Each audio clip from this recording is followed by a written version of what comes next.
Guys, ito po para sa lahat ng mga nagtatanong kung may amnesty po sa bansang Saudi Arabia. Gusto ko lamang pong iklaro sa inyo na wala pong amnesty na pinapatupad po ng gobyerno ng bansang Saudi Arabia. Kung meron pong amnesty, unang-unang pong magsasabi niyan or magbabalita is Saudi Gazette at saka MOI. Baka ang ibig pong sabihin ni kababayan ay repatriation. Magkaiba po ang repatriation at saka amnesty. Ang amnesty po ay Saudi government ang magpapatupad.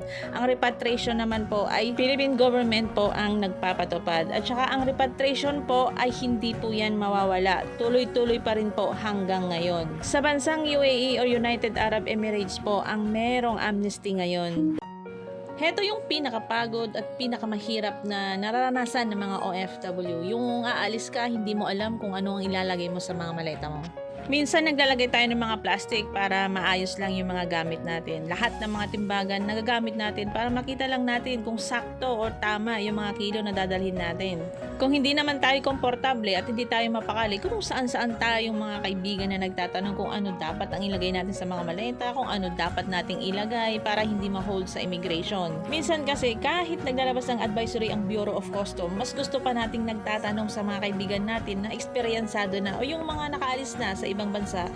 Pero mas maganda pa rin yung nagtatanong para makasiguro tayo kung ano dapat ang ilalagay natin sa ating mga maleta. Kaysa naman yung nagmamagaling, yung pala mahuhold sa immigration dahil yung mga nilagay niya sa maleta is mga hindi dapat ilagay.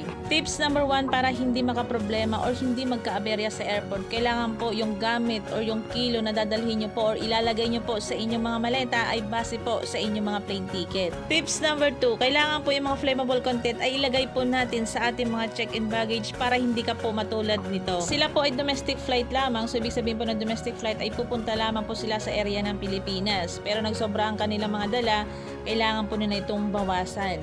Sila naman po ay papunta ng Taiwan, so nabakasyon lamang sila. Sa Taiwan po medyo mahigpit doon, kailangan sakto lang po yung kilong dala na base po sa inyong mga plane ticket. Heto naman guys, palabas sila sa bansang Pilipinas. Sa kanilang hand carry may nakalagay na lotion, alcohol at saka Colgate. So na-hold sila sa immigration, pinagtatanggal nila ito.